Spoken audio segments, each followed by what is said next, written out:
Tangents, episode 3. Update information. Okay.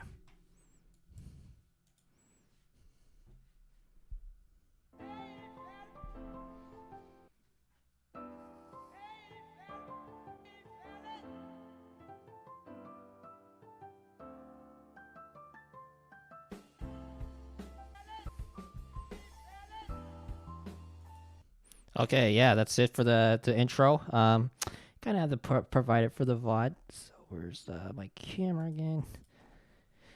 Here we go. I think the boys are here.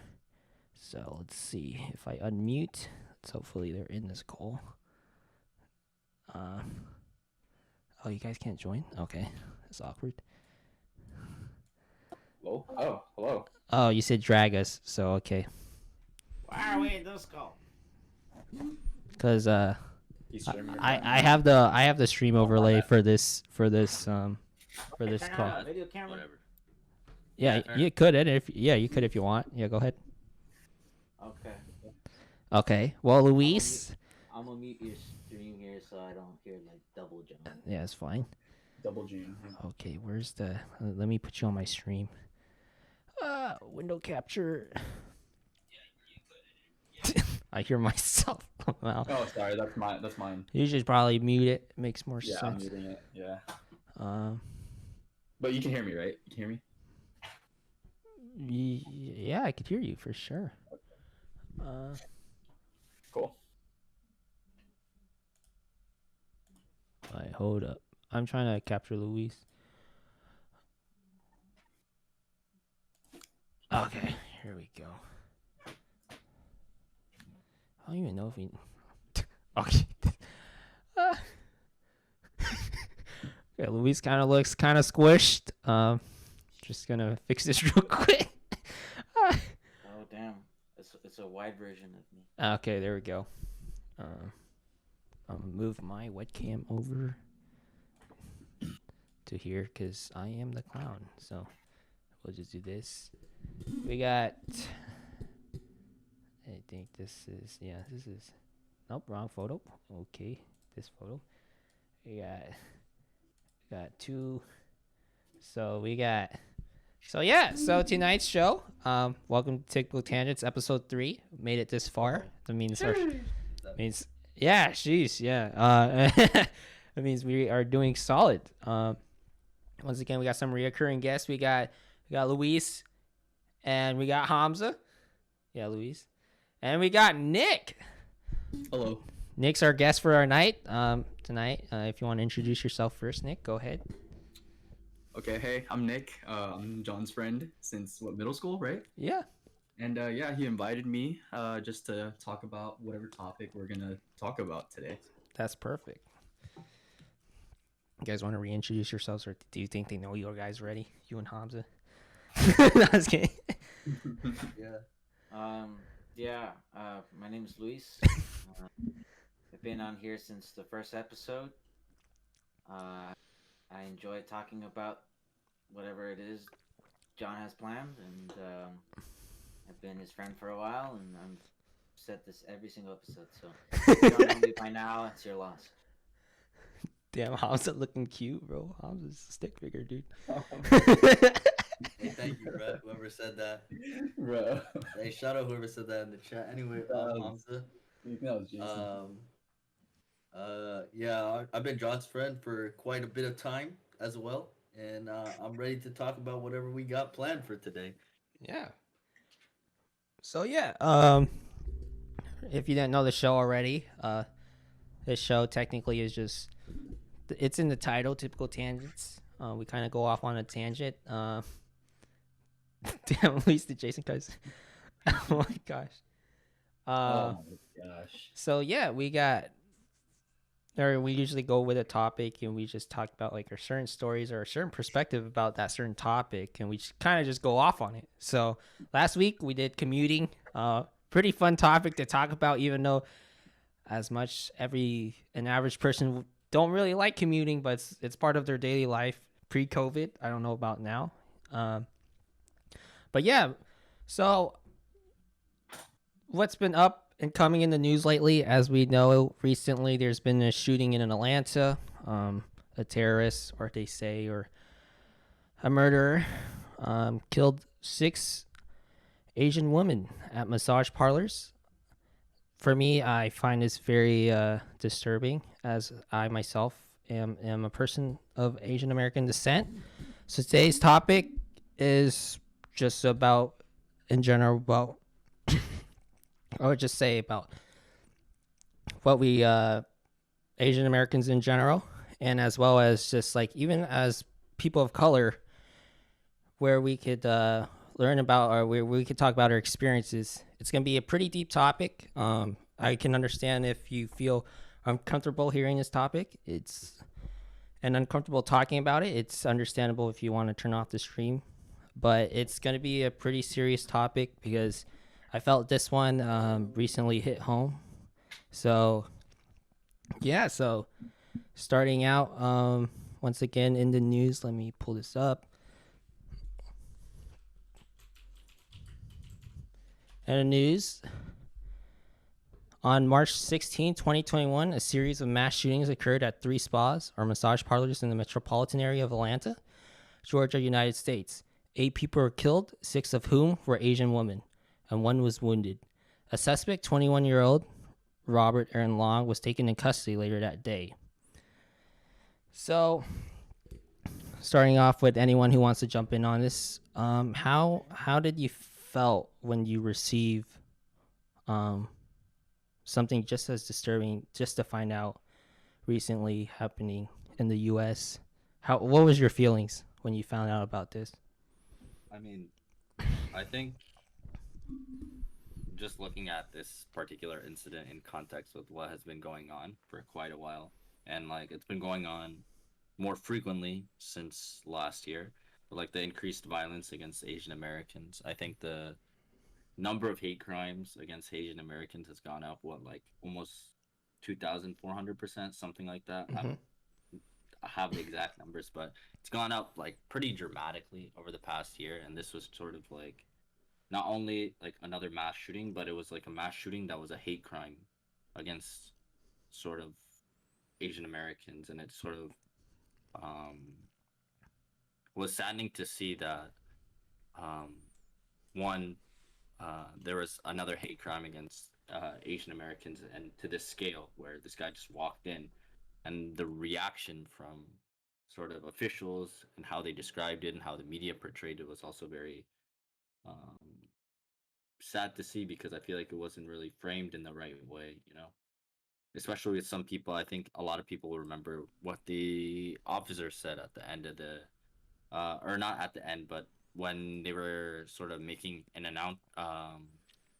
giving an update to what was going on, how he was describing the person who perpetrated this, and like all of that was just wasn't appropriate, and it was kind of disgusting, to be honest. Yeah, I totally agree. Anyone else want to jump in, or? Gino, just the initial reports of how they described the incident was almost as if they were trying to justify his actions, like saying things like he was just what were the things they were saying, that he was like a sex addict, Yeah, something like a that. sex It addict. just seemed like, yeah, it just seemed like there were all these weird justifications as to not categorize it as a hate crime or an act that was specifically towards, Asian Americans, and uh, you know, regardless of what you want to call it. Mm-hmm. I mean, it was still an act towards Asian Americans, and like Hamza said, it was a bit, um, in a way, disheartening to hear that they couldn't just say it up front that it was not only like a hate crime, but as well as an act of terrorism as well. Nick, you got any reactions from the news, or it's fine, you don't have to.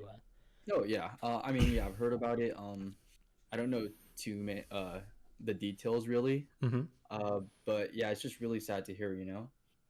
These people probably were just going about their day, and they weren't expecting something like this, and it's really sad to hear something like this happening. Yeah. That's true. Yeah, for me personally, I don't know. I felt at first the way they reported on the news was just like, oh, there was a shooting in Atlanta, but I didn't know what specifically was happening when they initially reported it. I just thought, oh, it was just a even though like how sad I thought about this, like the way I thought about this is pretty sad. It's like, oh, it's just another shooting. Um, I feel like it's at this point for me, it just felt so normalized of how much shootings are in the U.S. So I just thought it was just going to be another shooting, but this was a direct hate crime on Asian women. It's very unfortunate, and I was kind of mad the way, as Hamza said, the way the sheriff reported it, saying the guy had a bad day, saying he has a sex addiction. But I was like, how's that really an excuse for people who's just trying to work, trying to live their lives, and those who lost their loved ones. I feel like that's like just a slap to the face, as like what the way Luis said it, disheartening. So personally, I was just like, once I found out more about the details and stuff, I was just actually kind of pissed. I was just like, what? This does not make any sense. But okay, why is it just why are you saying this and that? Like, why are you so insensitive? I'm pretty sure if it's was like different people in this scenario, it would be a much different story. So yeah, moving on to about going through like the discrimination that's being faced recently. Have you ever felt in any sort of way you've been you have faced any sort of discrimination? Doesn't have to be like particularly literally like anything deep, but it could be like something like very minor, but that you kind of just played along with, and you just felt like, oh, it's just normal at the time, or you could just tell, yeah, stuff like that. I would like to go. Nobody else would like to go. Yeah, go ahead, Nick. Just take the Yeah. floor. So yeah. So basically, I was younger. I was like 14, maybe 13. I played AAU basketball, and basically, I tried out for this team, and I was the only Asian person there, Asian male. Yeah. And when I basically when I was trying out, how the coaches would talk to me, they would talk to me like I couldn't speak English at all. Like it was really surprising. I was just so weird. Like they would talk to me as if, yeah, like I just couldn't speak English, and so they're talking slowly or something like that. I don't really remember what they're saying to me specifically, but I don't know. I just felt kind of, I don't know. I don't really know. Did you feel like disrespected, or were you just like, oh, this is kind of normal?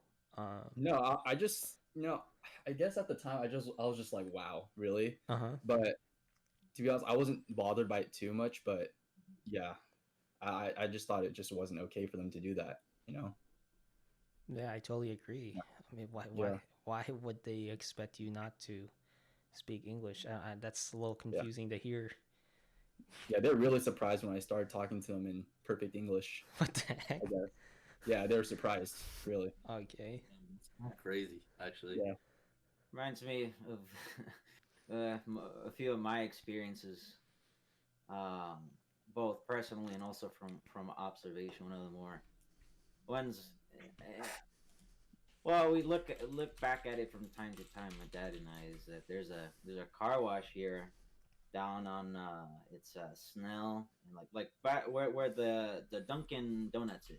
If you go down that street, there's like a car wash, like a hand wash, where you can just go and take like your car to get power washed, and you use a brush, soap, and stuff like that, right? Instead of taking it through like a machine. And I remember, this was many years ago, but my dad was pretty cheap. He still kind of is, but what he would like to do is so that he would save money. He would go there, use the pressure washer to clean his car, and then he would take like his own soap and water and use that to wash the car. Mm-hmm. And then I guess like the owner of that place came over and was not happy at the fact that my dad was washing the car. And the first thing that he did when he came over was he tried to speak to my dad in like broken Spanish, assuming that he didn't speak English. Because my dad, he has a very dark complexion, right? Mm-hmm. So essentially, I mean, you couldn't avoid it. He was profiled.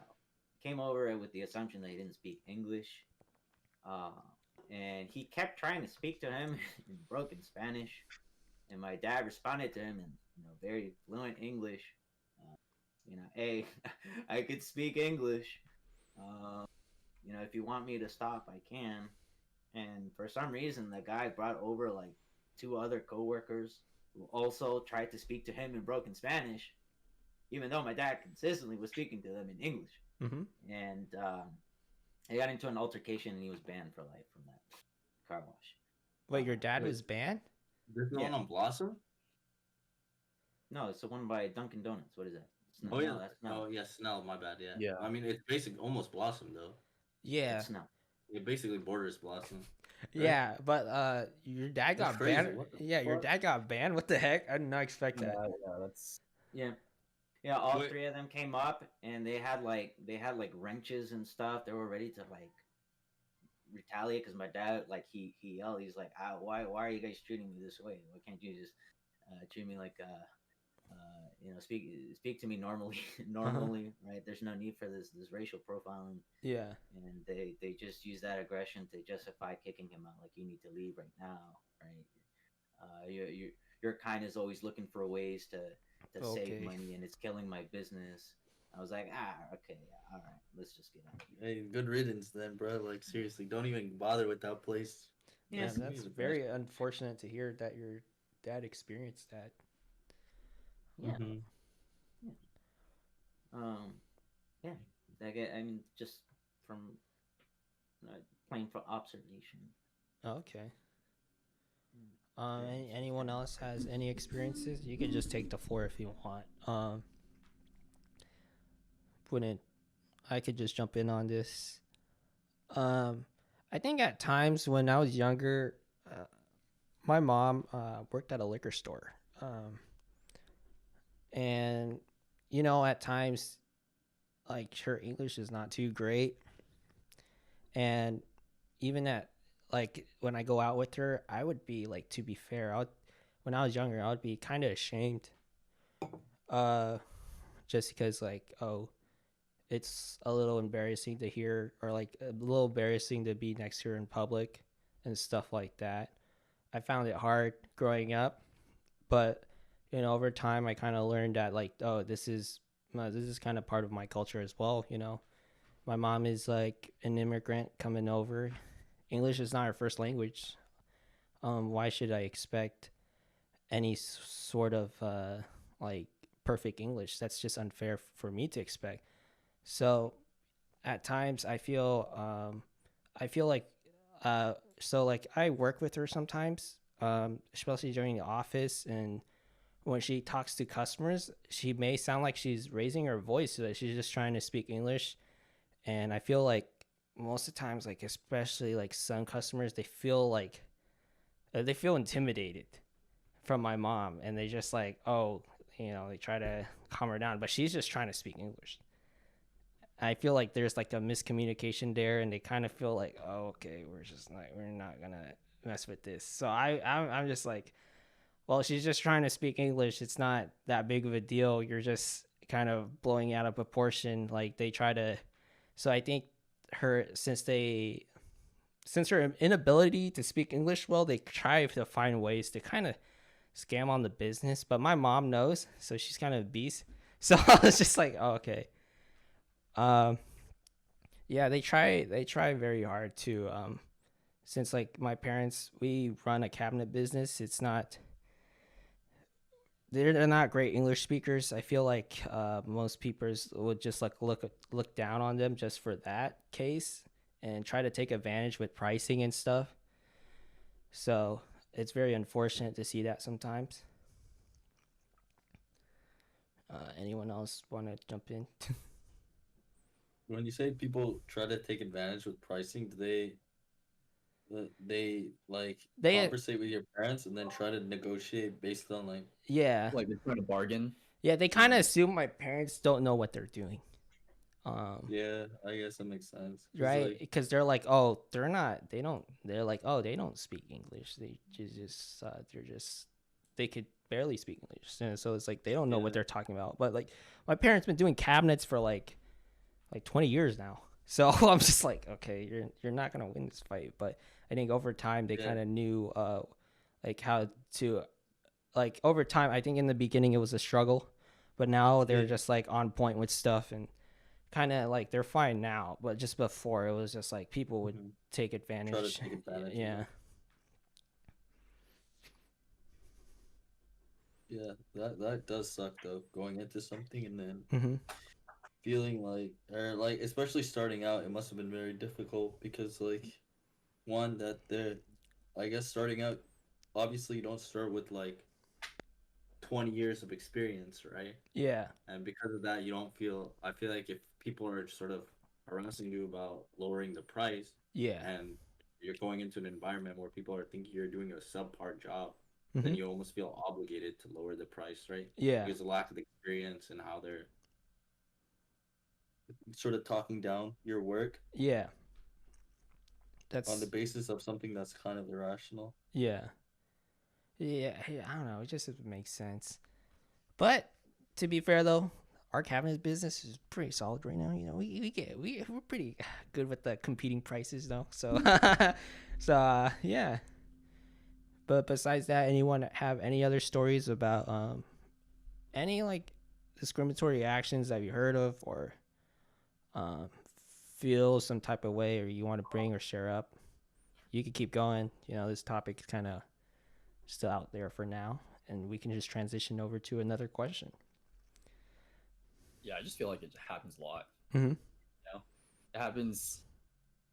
So I feel like sometimes like it happens so much to people that they become numb to it and they just don't care, just like whatever. Yeah, Yeah, that's for real. and it kind of sucks to feel like that. You know that Mm-hmm. it happens so much that can't do anything about it. So like okay, they just have to like find ways to deal with it. Yeah. Yeah, and I also feel like people they can also be in denial of it. Uh-huh. Like it may happen to them, but you don't want to acknowledge that they're you know assuming the you don't want to acknowledge the first or the most obvious possibility, right? That they're profiling Mm-hmm. or like they're stereotyping or something like that, Yeah. right? Because there are some other possibilities, so you're in denial of it yourself, even though it's clearly it's blatant what the you know um, rationale for what someone did is, right? You try to find other reasons for what could justify it besides the most obvious and the most blatant. Yeah. Okay. Well, moving on to our next topic, our next question. I had two questions in mind. I just kind of blanked out and forgot both of them. I have something. Yeah, that go we can ahead. talk about maybe. Yeah. So did any of you guys hear about 88 Rising trying to put like a yellow square or something? A yellow square. Is it like the when was it like Yeah, similar that's to the when BLN when people posted the black square on IG? Yeah, for like George Floyd. Yeah. Mm-hmm. Yeah, basically. So how do you guys feel about that? I Like, yeah. For me, I feel like that's like some level of social media activism. Mm-hmm. Even though the impact when you post a yellow square, whether yellow or black or any color squared, which if the meaning is for activism in any sort of way, I feel like there's some level of progress there, right? It just brings more awareness. People are like, if you see a yellow square or a black square, it's like, oh, what's this supposed to mean, right? People go out of their way and just go find out what's about, and like people who didn't know before now kind of know what's going on. So Mm-hmm. how I feel about it is just like it's very minor, but Mm-hmm. it still brings something to the conversation.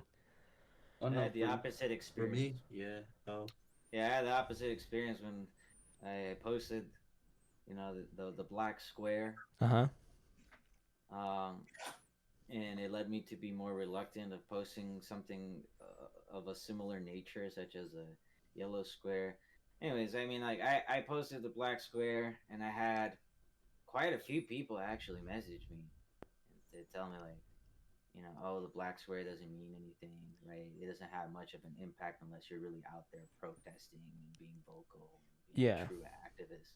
It's like, okay, well, I mean, are you accusing me of doing this of, you know, for cloud or just because everyone else is doing it? No, I acknowledge the message that it's trying to send out, and I felt like, you know, it would be worthwhile to also, uh, you know, put my position out there, right? That I support the movement, but uh, you know, also at the time, as much as I would have loved to go out and protest with other people because they were, you know, so vocal and so into it.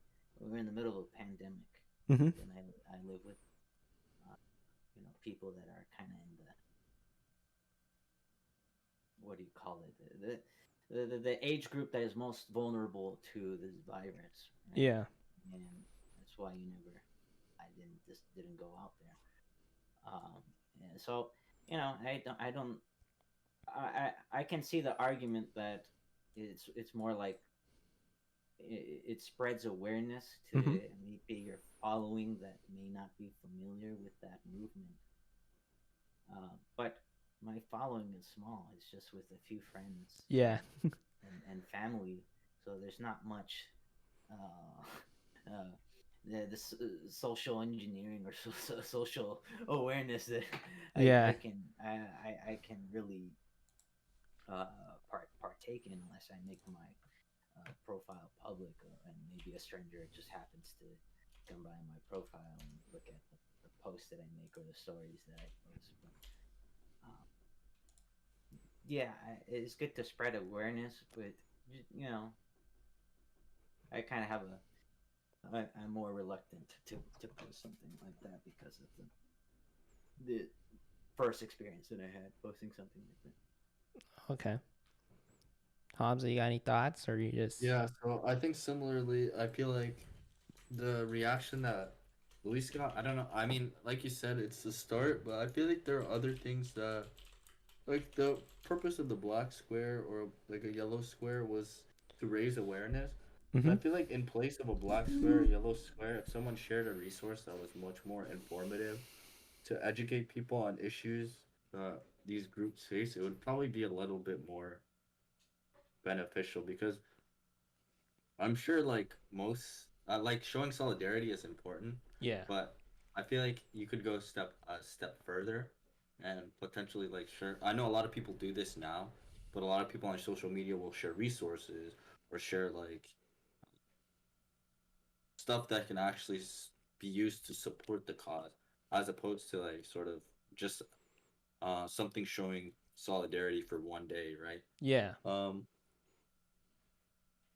so yeah, I don't necessarily think that the yellow square is performative or people are doing it for clout. I just think it was a way to show solidarity, but there are definitely more effective ways to support the cause, That's true. such as like I don't know, donating or going out there, right? Mm-hmm. Like Louis said, it's probably not as feasible to go out and just protest for something right now Uh-huh. with COVID and like other considerations and whatnot. But there are like tons of ways that you can sort of get involved and get a movement started, like supporting community-based organizations that help support Asian Americans. I know like there's a group that was actually started in San Francisco, and they're starting to go around and make sure elders are okay, Yeah. like the Oakland Chinatown and the San Francisco Chinatown. Mm-hmm. Those are like community-based organizations that are sort of like actively trying to resolve an issue that's going on within their community, right? People are attacking Yeah. elders. What are we gonna do? We're gonna go ahead and have like a group of people just voluntarily walk people home, make sure that people are okay at night, right? Yeah. Because primarily when people are getting robbed, and like yeah, I think supporting like organizations that um work to advance the cause is probably more important. And a yellow square doesn't really. I guess it's like a starting point, but after that, it's like where do you go after this, right? You don't Yeah. really know where to go, right? Mm-hmm. Besides showing solidarity, I think showing solidarity is important, but at the same time, helping advance the cause is also, I feel like, more. yeah, taking the next step for sure. I think, yeah, I agree with you. I don't think posting on social media or not even posting on social media doesn't mean you're not doing enough, right? I don't think social media should define the way you should like help a cause. Um, it should just be, used for social media. I mean, if you want to promote a cause, is a great way to promote it, but I don't think it should be a bar or an expectation for anyone to. It shouldn't just be like an expectation for anyone just to be an activist, right? There's a bunch more things like you said, like the Oakland Chinatown and stuff, providing help for like elderly, stuff like that. Going out of your way to do stuff unnoticed is probably way bigger than just posting a post on social media. Or big one would be if you want to help with money, right? Donate to a more powerful organization that has legislative influence, right? You got big ones like NAACP, right? Yeah. And some other nonprofits that as they say, advance the or progress the rights of colored people, as they quote. Yeah. And I'm sure there's something similar for Asian Americans, groups with lots of power to lobby and put the word out there for causes that pertain to Asian Americans here in the United States. That I think that'd be pretty helpful too, along with like those community organizations, right, that you mentioned, and getting involved in those if you feel like you want to do something or take part in something physical, right? Yeah. And I also agree with what you said that I don't think your social media post should define your level of activism. Yeah. What kind of activists are you, or what your where you stand. Right? It should not be used as something to judge your character, as I experienced. That's very true. So yeah, moving on to our next question. Well, I think you guys got, yeah, go ahead. I think Nick brought the he was the one who started this conversation. So maybe Yeah, Nick, you got something to say? So actually, I have like a follow-up thing to this. So I guess I'm just gonna tickle the conversation a little bit here. Go ahead. So as you know, a yellow square shows Yeah. signs of support for the Asian community, to stop Asian hate crimes. But some people are making the argument that 88 Rising maybe is just using that to start a trend, so for clout, for not really showing support for the Asian community or to stop Asian hate crimes, but just just for just, I guess, like I said, for the clout. So what do you guys think about that argument? I think Because it's already been made with the black square. Maybe they're just trying to copy it. And yeah. I think the issue with modern times is when things get trendy, they usually don't stay trendy long, right? It's usually like, I think, similar to the black square or something like that. The one thing, when something goes trendy, it builds a lot of hype and stuff, but once the hype dies down, people kind of just forget about it, or they just don't continue focusing on the issues at hand. I think that's similar with how the BLM movement happened. It's similar in the case where like some of the officers, like at first at peak or like peak BLM, like most of the officers were getting indicted and stuff, and then like a year later they just get off like scot-free, because they expect people to forget about it. So like I think that's might be the issue with like when things start to trend, they kind of fall in the background. That's my issue with it. That's what I find like the problem when it comes trendy. But I don't know, 88 Rising, I think they're just trying to show maybe like a simple way to support, the yellow square as much as it's like it's just like a color and it's just a very simple thing to do. I could see what their goal and objective is, but for me, I'm kind of a little indifferent about it. So anyway, For sure. No, I agree. I mean, if people want to post it, they're free to do so. If their goal is to spread awareness, then I mean, you have to start somewhere.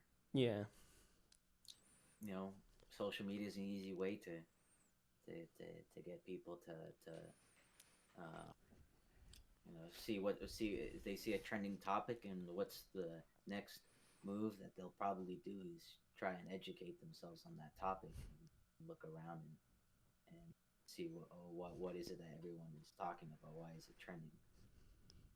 Yep. Social media is a powerful tool for Yeah. spreading information, awareness of whatever you want to share, right? yeah, for sure. Spread my It's stream, very plug it. powerful. Time for the stream plug. Yeah, check out twitch.tv/NBA Flash 3. So yeah, please do. Yeah, but Hobbs, you got any words on this one? I mean, I can kind of understand why there was some backlash.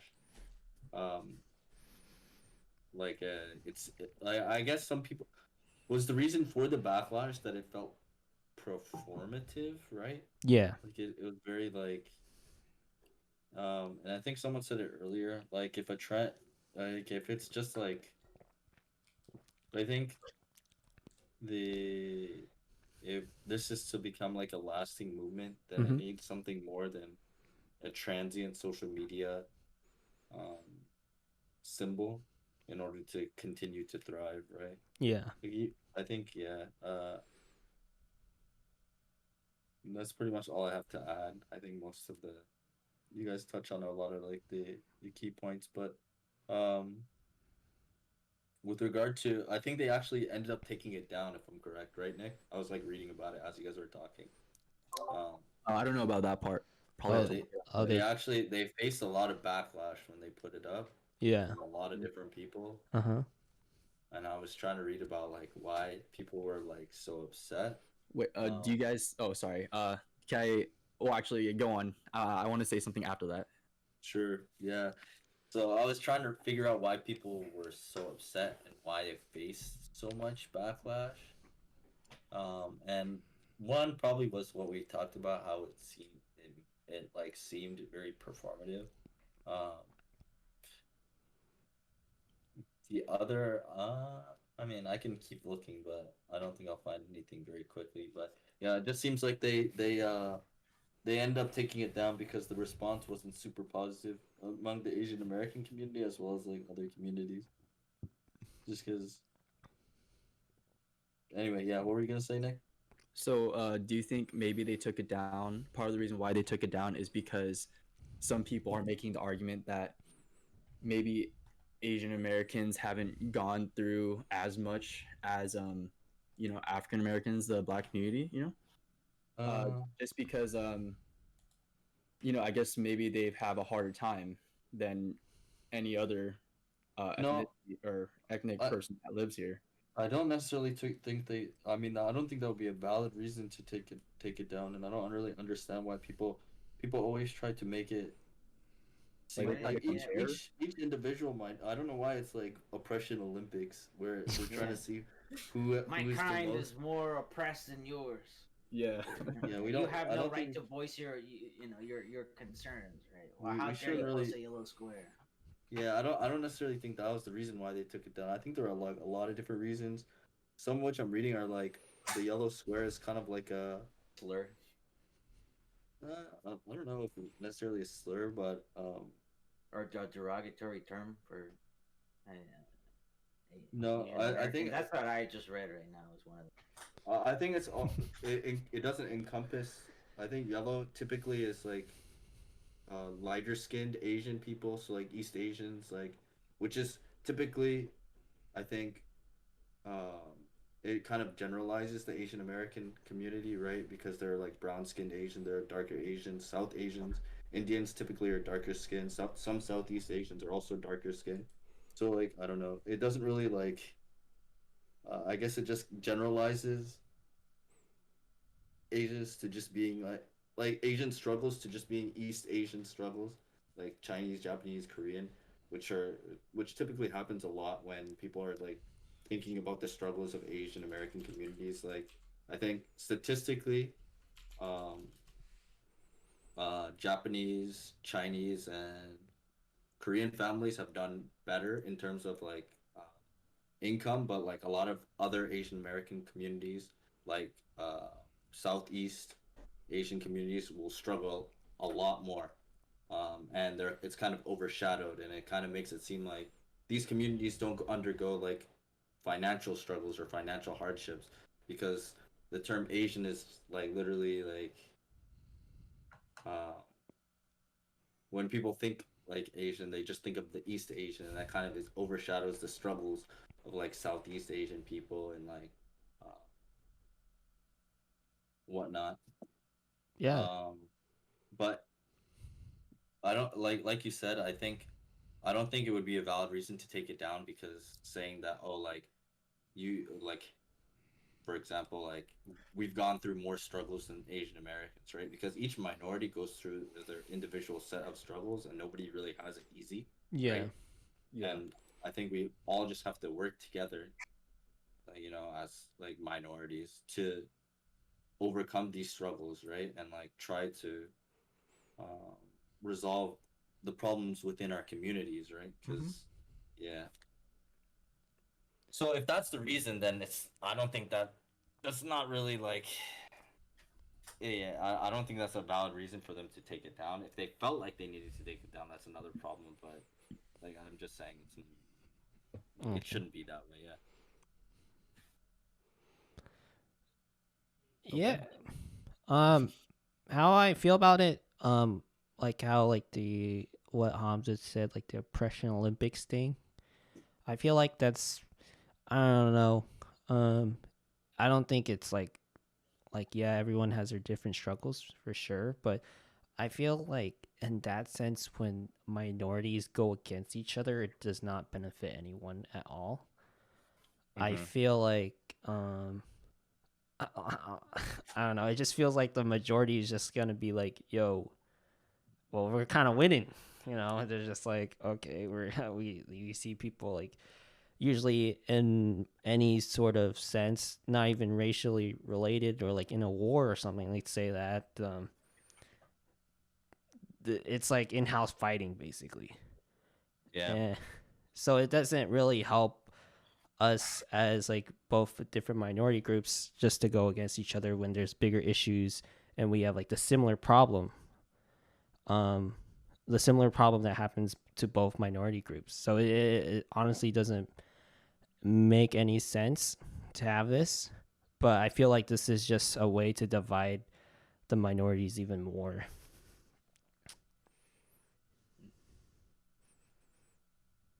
Anyone else got it? We cool. Okay. Yeah, so like I think moving on. This one has like oftentimes there's times in our lives where we do face something and something has common, but I would say culture shock, right? Anyone ever experienced like a culture shock before as just as a person in general? Um, Anyone care to explain their story of facing something that you never seen before and it's super random?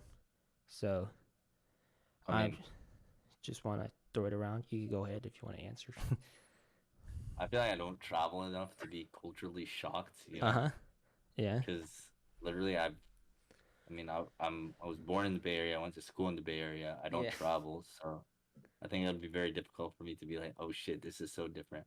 But I guess like the demographic of college is a little bit different than the demographic of San Jose, because Yeah. you guys like remember like when you think about like like demographic of our high school, Yeah. it's like oh this is one thing, and then you go to college and it's like completely different. It's like whoa, what the fuck happened, Yeah. right? I guess that was like it wasn't necessarily a culture shock. It was just different, you know. Yeah. And I feel like that these like cultural shocks will continue to happen throughout life as you know get to explore different parts of the U.S. and different parts of the world, right? Because it's like, you, but for me, someone who doesn't really like, I've left the state maybe like couple times, and even in those situations, I didn't go very far from California, like Reno and like Seattle when I was like a little kid, where I don't even know what a culture shock would look like. Um, so yeah, I think that's the most I've gotten, or the closest I've gotten to a culture shock was going from the demographic of our school to the demographic of college, which is yeah, Yeah. not even that. Yeah, I'm on the same boat on that one. Uh, I was just trying to come up with the topic, but yeah, going from our high school, which was like, I think majority was like Latinx, and then I think the Asians were second. Yeah, it was like very diverse. Our high school was pretty. I guess I feel like for me, my experience felt very diverse. Because I just hung out. I actually like it was like for me. I feel like I barely met any white people. I'll be honest. Well, I think our high school is like predominantly Uh-huh. Latino, African American, and Asian American. That was literally like Asians ruled OG. yeah. There's like it was pretty. I think it's pretty different from most high schools, right? Yeah. But yeah, going to Davis though, it was like Calland, farmland. I was just like, damn, there's a lot of white people, dude. A bunch of Chads walking around, typical Chads. Just I was just like, I was like, what? Okay. Uh, I mean, I Yeah, I didn't. mean, Yeah. yeah, same thing with me. I was like, yo, I guess like our school is like predominantly Asian, Latino, and like black, right? hmm And while there are still like a lot of Asian people at Berkeley, I feel like there weren't that many blacks or Hispanics, and there are a lot more white people. So I was like, holy shit, what the fuck's going on? This is weird. But I mean, obviously, it's like, yeah, it's just like going from one thing to another is just like strange, you know? Yeah. It just gets. I don't know. Just you just gotta get used to it. I guess. I don't know. Anyone I mean, else on this top? Oh yeah, continue, Hamza. oh yeah, I mean, it's just like going from one world to another, right? Because like Uh-huh. it felt like almost moving to. I mean, I did move to a different city, but like a completely different area, right? Yeah. It's like the proportions of people that you'd see were just so different. Even in San Jose, I feel like the population, um, although I think OG has way more, is like disproportionately, um, has like a disproportionate amount of black people compared to the city. Because I feel like they're like, that school had like, they're only like, I don't know, maybe like five. San Jose's like maybe like 5% black. Yeah. And like that school was like maybe like 20, 25, right? It's like it's a disproportionate percentage of like the number of African Americans in like San Jose anyway. But yeah, just going to Berkeley is just like what the fuck. Okay. The proportions are so different. I mean, Santa Clara is predominantly white, right? They always hovered about 50%. Covered. And Sheesh. the experience was a bit odd because it seemed like among the, I would say among the minorities at the school, it almost seemed like they segregated each other, and there was a lack of cooperation amongst everyone. It's like white people stayed with their own group of white people. Uh, you know, the few black people that were there stuck with the few other black people that also went there, and it was the same thing with um, Latinos, right? They tend to stay within their own clubs or organizations, and there was a few times we tried to uh, collaborate with other groups. Like I think one time we collaborated with like Muslim Student Association. I think it was one time that I saw, and there was I guess there was a few attempts. I'm not going to say like there wasn't any effort to collaborate, but clearly there was. Yeah. Definitely people staying within their own clique, but it wasn't just like the clique was uh, associated with race, right? Or Mhm. with a type of culture, a type of a way of living, and that's something I'm not really used to mingling with all kinds of people. Yeah. Uh, Flamingos. right, just Yeah. like at Okro, like Hamza said, you know, I think it was in one of our years. I forgot which one it was. If it was like 2015. Towards the end, it was like 24% black, right? Which is not representative of the population of San Jose as a whole in terms of Yeah. the black population. But I guess that was a culture shock. But when I understood culture shock, it's like you go to a different country and you see a different way of living, not necessarily Yeah, I an mean, environmental Yeah. change. I don't If know you're why. asking if you're asking that, Uh-huh. even me who's been out of the country, I've gone to Salvador and Nicaragua, even there, I don't think I really experienced that much of a culture shock. Yeah. Yeah, I think I had a easier way or easier time um, transitioning to the people that live there, their way of living. It was easy because I have family over there that helped me kind of understand how things work over there. The places that I should go, the places that I shouldn't go because they're dangerous. Right. I don't think I had that much of a culture shock, or I can't really think of any experience in that sense. well, More and if there's anything that's shocking to me, is not. I don't know if you want to say that it's a culture shock, but Yeah. it's more of like the way of living. There's a lot of poverty Mhm. in those countries, and more than anything, that's an eye opener for me, and how good I have it here, and how fortunate I feel, and how grateful I am for that. But in terms of a culture shock, where I'm just like, whoa, I'm not used to how people do it over here. In that sense, I don't think I've ever experienced one that's profound, or one that like I can think of at the top of my head. That's like, dang, that's a big one. Yeah. Kind of.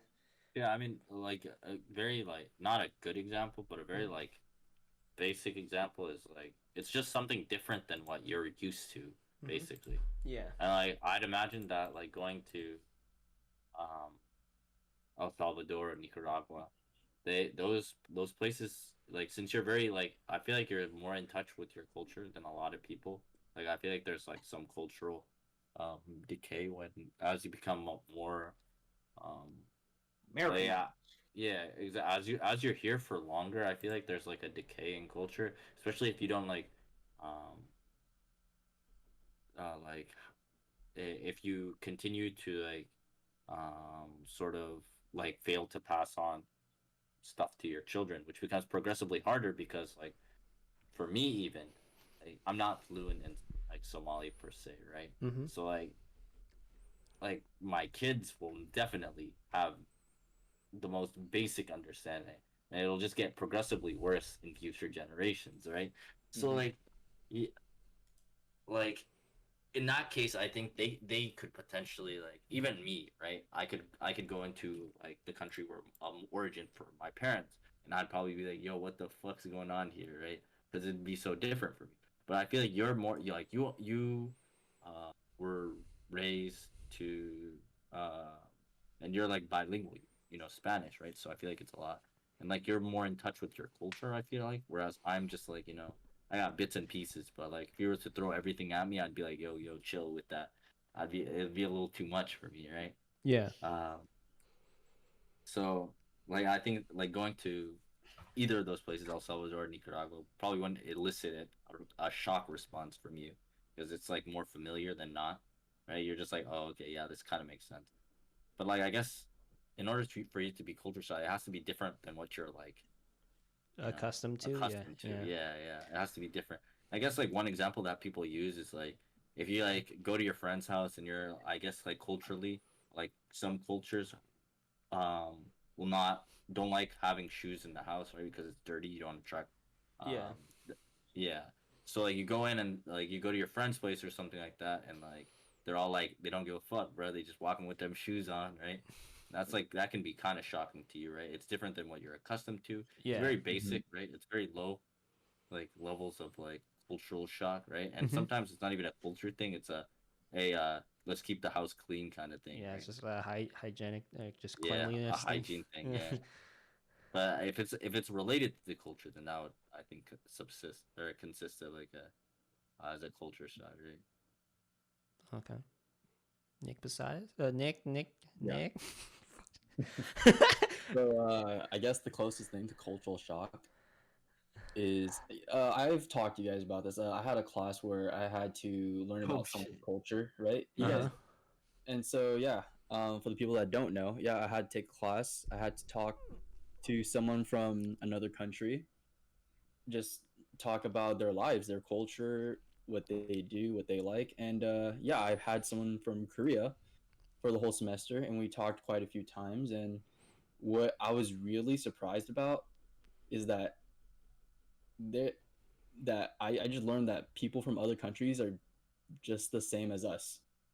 So basically, not to be racist or anything, but going into the conversation or going talking start when I started talking to her, I just assumed that okay, she's Korean. You know, maybe she's gonna be on top of schoolwork and everything. She's gonna be, I guess, you know, highly motivated and whatnot. But Yeah.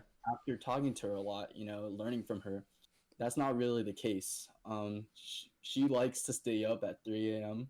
watching Netflix, same as us. She sometimes she's gets tired and she's lazy to do homework, you know, and it kind of just reminded me of me, Yeah. you know, and it kind of just changed my whole perspective of, you know, of people from other countries that if she's like that, maybe other people from other countries, you know, Spain, France, you know, maybe they're just like us, you know.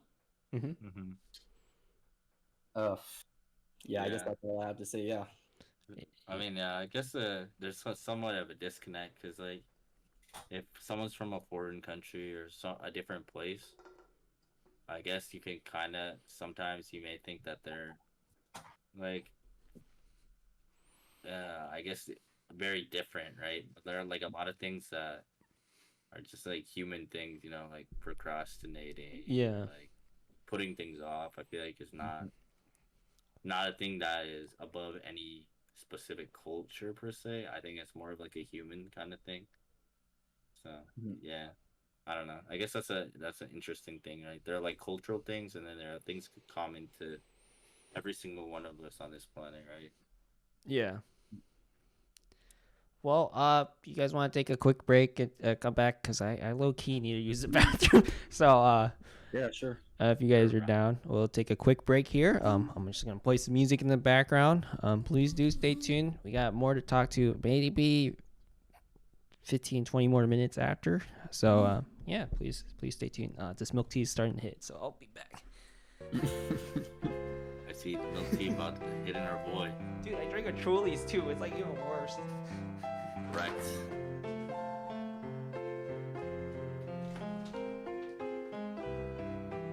Oh, we're taking a break now. Okay, be right back. Oh, okay. So it's just you and me, Luis. Oh, okay. You know what? Maybe we don't need a break. Maybe I can just talk to you, Hamza, right? Yeah. Where did Luis go? Did he dip too? I think Just he me. did too. I don't know if the stream's still on. Mm-hmm. Is it still on? Stream is still on, dude. Okay. You know what? Oh, is Louis still there? Yeah, he is. I just turn off the chilling. camera. Well, I don't know if he Stretching. put on. And I don't want people to see me stretching. I stretch Yeah. these legs. So I don't know if Mm-hmm. he has the music on in the background. People can hear us, but Yeah, I'll call Yeah. the bot in, bro. yeah, maybe No, I'm just kidding. I don't want him to get DMCA. yeah. Why don't you just have David Chow do his job? I saw his little comment about, oh, Jason cut my hair. No, if Jason cut my hair, I'd look terrible. I would feel ashamed to show my face in public. I did it myself. You cut your hair yourself pretty frequently now, right? How frequently do you cut it? I like the actually it only happens when I train. When I train I'm training now. When I run a marathon, I have my mind set on it, and whenever it's like go time, when it's time to go ham, I shave my head. I mean, just So like that. before then, it was like, oh, I didn't really care about like the beard or anything else, and I looked really, Oh yeah, you shaved the beard. That's kind of crazy, right? I looked very like rustic, you know. Raggedy. But yeah, raggedy, Raggedy. dirty. But you know, it's cause like I barely go out. I mean, I'm indoors all the time, keeping myself and others safe. I mean, if I go out, it's for coffee. Shout out Moonbeam. If anybody wants some good coffee, go to Moonbeam's on Santa Teresa. It's in Great San Jose, coffee, by the way. great people. Been going there for many years. Good coffee. Anyways, yeah. I mean, like, why do I care what other people think? They barely look at my face. It's covered by a mask. Yeah. So you know, why bother with cutting my hair? But anyways, yeah, I just felt like shaving my head, shaving my face, getting serious. Looking clean. No, dude, you know what the real reason is. You knew you were gonna be on my show today. You gotta pull out the webcam. I'm just like, yeah. Oh, okay, we're still streaming. The break's over. Okay, yeah. I don't think there was. We can have a break for like another minute. Having some lighthearted talk before we go back into the deep end. We're still alive. Yeah, we've been live. I said I was taking a We've break. been live Yeah. the whole time. Oh. Yeah. We That's just. cool. Oh, damn. We shouldn't have said that. No, I'm just kidding. Dude, shout out to Yeah, we Moonbeam should've though. said that thing Shout out to Moonbeam. before, Dawn came, right? Oh my gosh. Yeah, dude. Moonbeam should sponsor this. Moonbeam. You said Moonbeam. Moonbeam, yeah, Moonbeam, yeah. You're gonna become a sponsored Sponsor stream. athlete? I'm a Moonbeam advocate. Yeah. Yeah, Moonbeam, Milky Way, best drink there. Yeah, Milky Way. Yeah. Yeah, been getting the same drink every single time that I go for like the last 5 years. Wait, that's the new Foxy Brown. I think it's Hey, better. Screw Pico with their Okay. garbage drinks Okay. and their garbage service. Anyways, Yeah. Okay. We can keep talking, but moving back into the deep topics. I hope they lose. You get a drink for Pico? Oh, I didn't get anything. I didn't choose Pico because I was like, no one nominated Pico, and I was just like, okay, well, I'll just put in T-Sane because Yeah. Yeah, that's. But I Pico's didn't even full put- computer I sibling. didn't even put a lot for T-Sane either, but I just put more of the nominated drinks on there, to be honest, and some drinks I do like myself. So, Dude, you should do coffee next. Next. bro, I'm not Oh, gonna yeah. drink coffee at 9 p.m. on stream. just put Moonbeam at the top, right? Just Yeah. put Moonbeam on the top. Just Just put save Moonbeam on top. yourself No a question. stream. Fight Okay. anyone who says otherwise, right? Yeah. Yes. So, moving back to the topic, as we know from the recent tragedy that happened in Atlanta, before that, a lot of Asian American celebrities, Jeremy Lin, Daniel Day Kim, etc., did announce there was a lot of Asian American hate going on. Right, there was a lot of hate crimes this year alone, like Hamza said earlier, like 2,400%.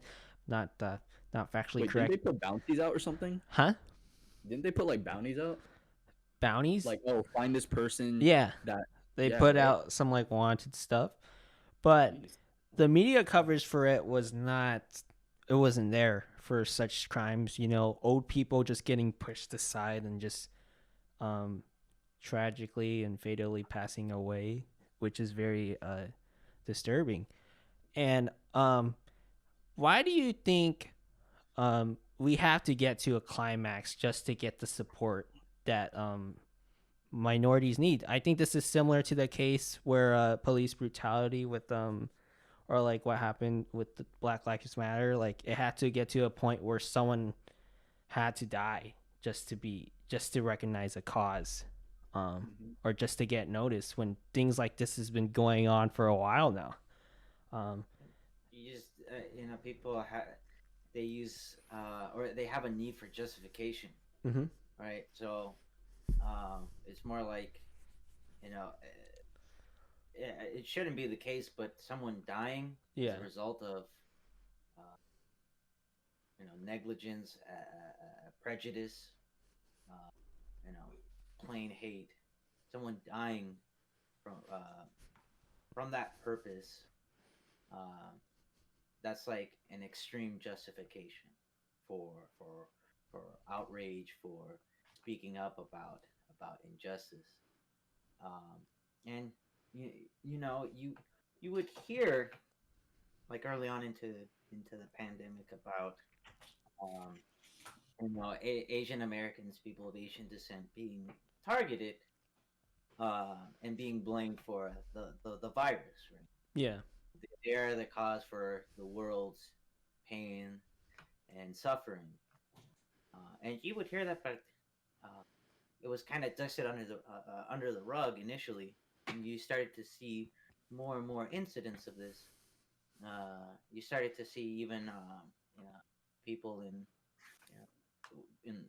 with political power, right? President Trump, Oof. calling it the China virus, right? Yeah. Yeah. Which you could argue that he was just you know trying to label it because I don't know, he's just a clown. But um, that rhetoric has consequences because he had a large following. He was highly influential to his following, and uh, that incited the hate towards Asian Americans. That kind of rhetoric, or it incites it.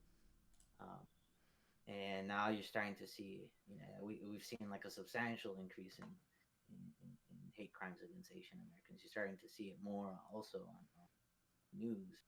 You know, um, now something horrific happened where people lost their lives, uh, and if nothing is done, it's just going to continue to happen, right? Um, I think just it's that justification that people look for um, to kind of express that outrage. Um, I don't not really sure why it always has to be someone dying or something Mhm. unfortunate, right?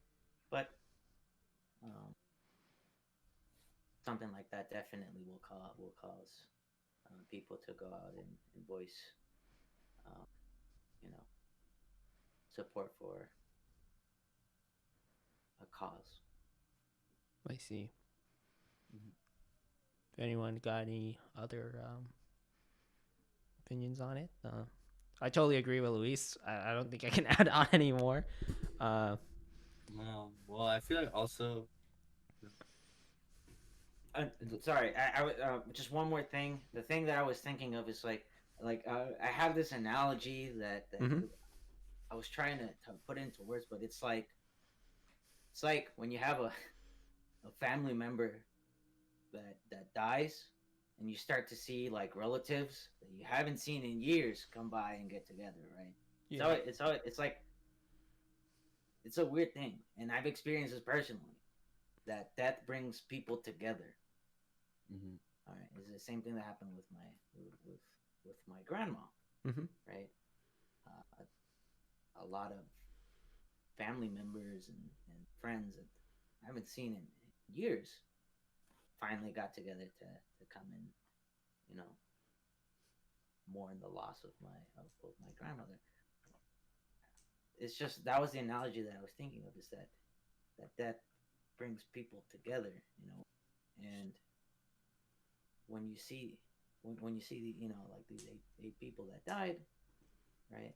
That was the spark, right? Now we're starting to see more more people, saying that they're tired of this, right? Yeah. That was the analogy I was thinking of. But sorry for the interruption. Yeah, it's fine. It's a pretty good analogy. Death does bring people together. I've experienced that myself. It always feels like a family reunion when someone passes away in your family. I guess that's for me. I look at it as like, wow, people I haven't seen for a while. That's pretty dope, you know. But yeah, Hamza, you were gonna say something. Well, I was just gonna say, I feel like this incident particularly Mm-hmm. probably received a lot more attention by like most of the national media, Yeah. as opposed to like a lot more of the more isolated hate crimes uh, being covered by more local and Local. Mhm. less receiving less coverage on the national scale. So because it was like more widely like actually I'm pretty sure this was probably covered internationally. So that just goes to show like how many more people will be aware of what's going on, right? Yeah. And because it's like in that it's saying in like the national or international news cycle, more people are aware of what's going on, and that kind of mobilizes more people to act, and that can trigger like sort of some sort of chain reaction.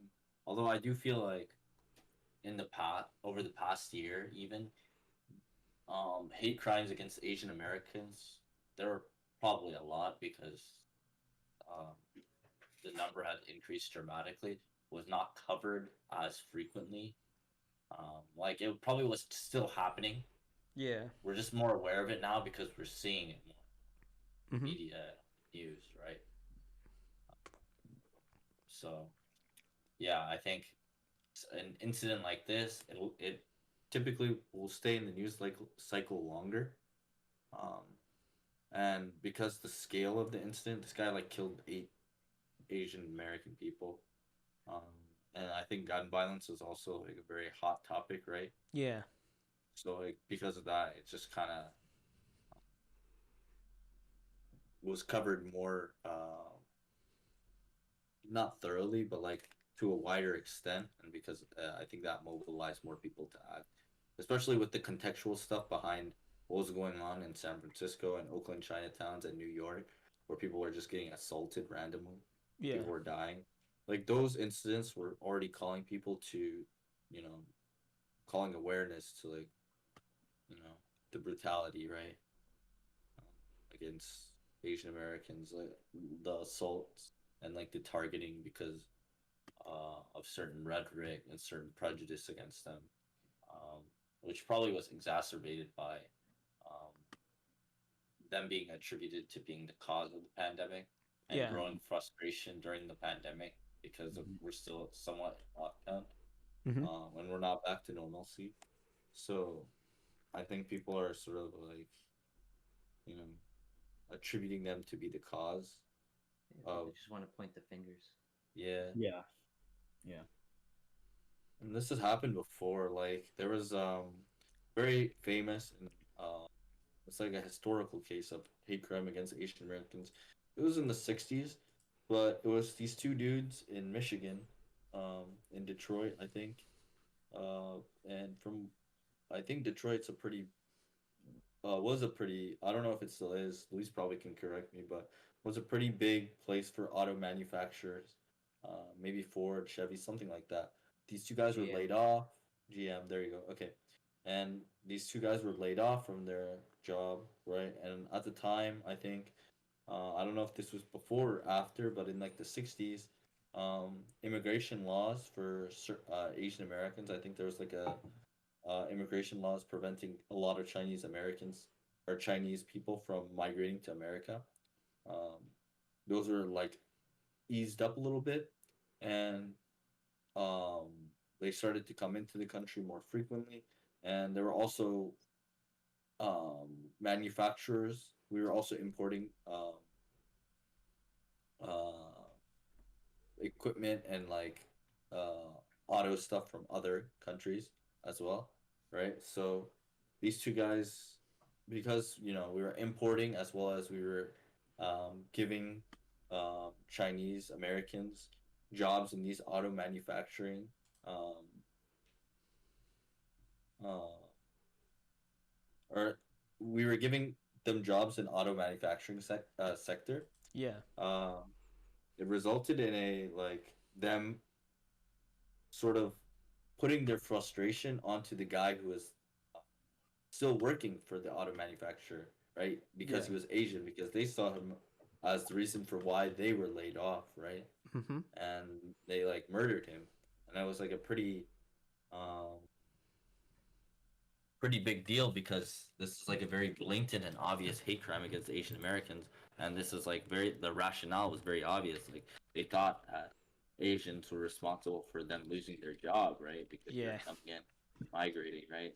And like this is not, it's not the rationale for why people are assaulting Asian Americans now is not the same as back then, but I think a lot of it is coming from the fact that some people think they're like very like impressionable, and like really stupid people are thinking that they're the, you know, they're the like the The cause for COVID. responsible or- for the pandemic. Yeah. It's like, yeah, Yeah, I agree. I mean, I don't know. A lot of people, or I feel like a lot within the past year, I feel like a lot more ignorant people are more vocal. I don't know what I mean, obviously we kind of know what's the cause of it, but do not want to bring that up. But you guys have anything up to follow up? Because I'm sorry, could you repeat that? I said, I said that like more ignorant people are more vocal these days. Yeah. Well, Yeah. that's what happens when you give them a platform. Yeah, That's Now they social have- media now they topics. have a voice. And yeah, there's like an argument that it always comes down to, and you know that I've heard it now being used against Asian Americans, and I've heard it against my people. I heard everywhere it's that, oh, ultimately it comes down to you should just go back to where you came from. Go back to where you came from. yeah, Like that's gonna solve any problems, right? yeah, Go back to Asia where you came from and keep the virus over there. Is like an argument that I keep hearing from, I keep reading about that people use that as a justification to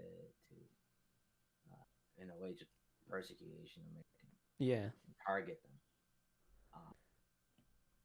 yeah, Same thing like what Hamza said with the whole auto manufacturer deal, right?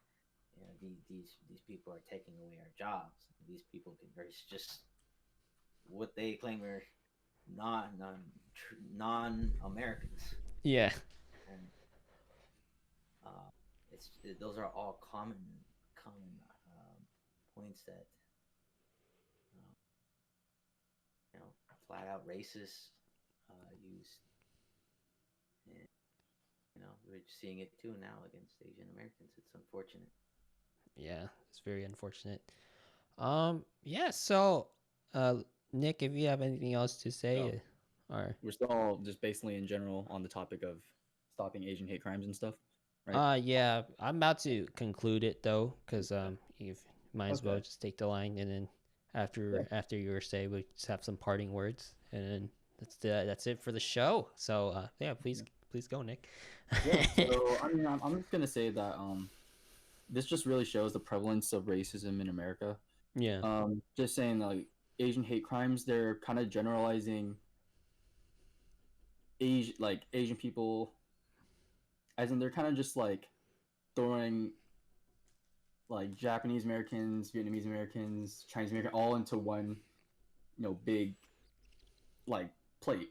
Let's say, Yeah. By no means am I saying that only Chinese Americans should be taking the heat and we should all be off the hook. I'm not saying that. yeah, I'm saying it just really shows how racism in America is still an issue. yeah, And that I don't know when, but progress is not being made to like eliminate, I guess you could say, racism in America. Yeah. Yeah. yeah. That's very true. And racism probably won't exist in I don't know how long, maybe hundreds of years. Who knows? Yeah, But not Hopefully anytime not. soon, Yeah. yeah, but yeah, that's all I have to say.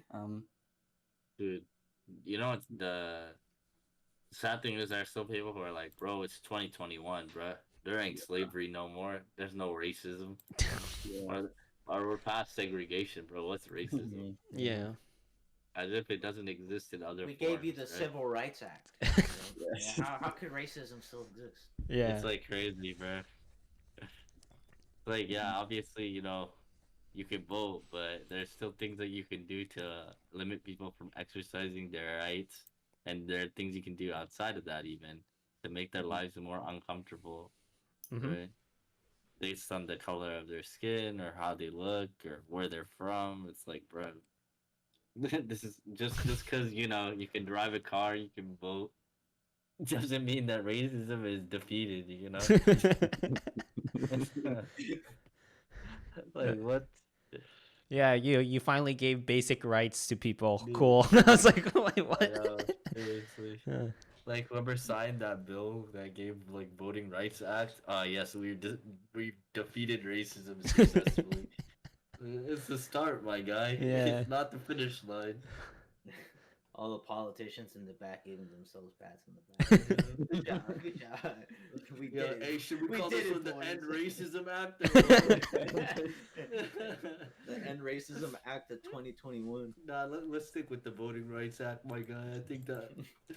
Oh my god. Yeah, for sure. I think that's it for today's show. Heavy topics as we talk about. You feel some type of way, always look out for resources. You can search them online. I don't have the links, unfortunately. But thanks for coming on to the show, Luis, once again, Hamza, and Nick, our new guest for today. Any closing remarks? Just things in general or just about the topic? Yep.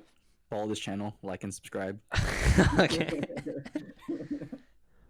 Please, Yep. if you haven't already, subscribe to my friend John. Just say follow. No subs. Follow No. me at Follow, sub. Make sure to sub. Make sure to sub. You think all this boba tea is free? No, it's not. No, it's not. You gotta sub. You gotta support the cause. I Think do. all these Pokemon cards are free? You gotta No, it's support the not. But cause. I made my Support money your man, back. John but, Tran. you know. Yeah, thank you for having me, John. You know, I'm Yeah. glad to talk about whatever you want. You know, just let me know, and Yeah. I'll see you again. Yeah, for sure. Hamza, you got anything to say? Or you just Yeah, bro. Always a good time being on the show. yeah. Thanks for having me. And yeah, always down to be on here as well. Yeah. I think thanks for coming on, guys. I think next week's show we'll probably have a different set of guests on. So it's not. I'm sorry if you guys want to be like a reoccurring guest, Unless but, you want me to be there. so, but we will be having a different set of guests on. Still, I think the topic might be still the same in similar sense, but maybe from a different perspective. So please do tune in next week. It's gonna be very interesting. I mean, just hit up some quite other friends to talk about this topic. As we know, it's not just it's not as shallow as this. Even though what we said was pretty deep, we can go even deeper. So, thanks for coming on, guys.